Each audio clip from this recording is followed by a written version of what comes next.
Tayo magulay dito ay sa bukid tayo. Yan. Tayo mag-aararo ngayon din eh. Ito yung aararin ko ngayong araw eh.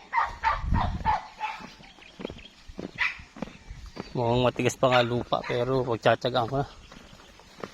Subukan ko kakayanin.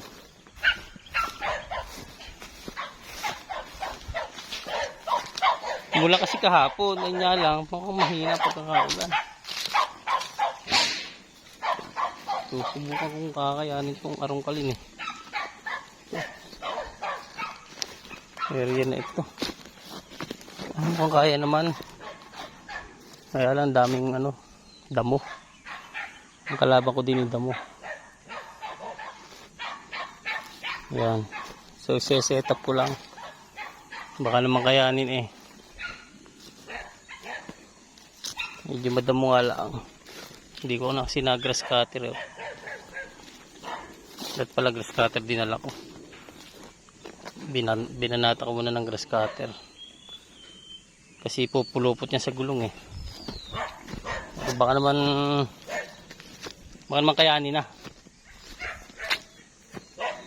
Ating hubon tatablo. Ating hubon ng tatablo yung ginagawa eh.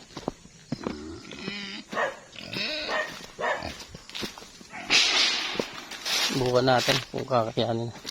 Hindi na may unti-unti lang. Madukal-dukalan lang eh.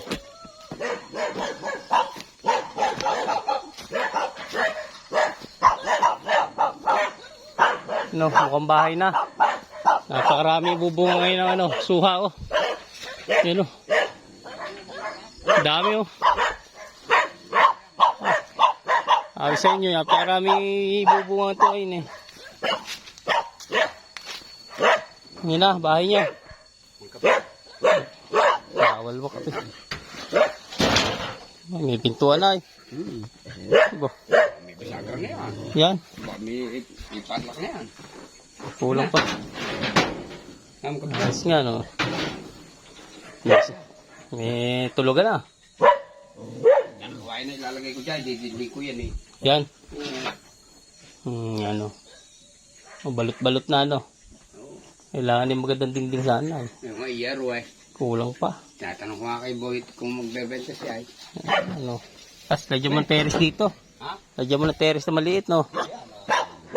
Kahit maliit lang. Bulaklak ng kalmasi, ang dami. Hey. Ganda. Maganda na yung palibot.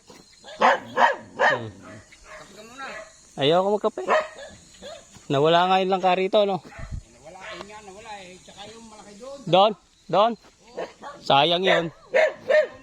Yung pa naman yung maputi. May makukuli akong pinya, oh. Oh. Matamis to. Mimya, madadali ka yan. 3. Ayun pa, oh. Oh. Ayun, malaki. Tanda na ito, mimya. Ba't sa gitna? Ba't sa gitna? Saba yan? Saba. Dapat sa gilid. Oo. Sa gilid yan, saba. Ito, tamis yan. Mimya, madadali yan. Mimya, kukunin yan. Kaya muna pumula-pula.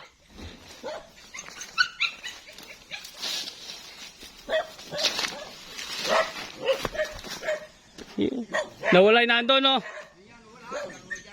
Sayang. Ito, pwede sakuhin na to.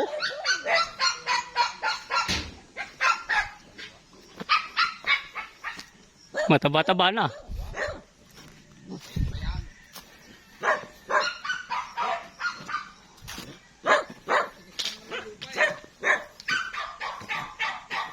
Pwede na yun. Tsagaan.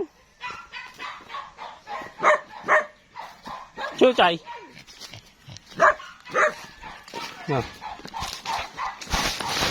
Kilala agad ako eh. Oh.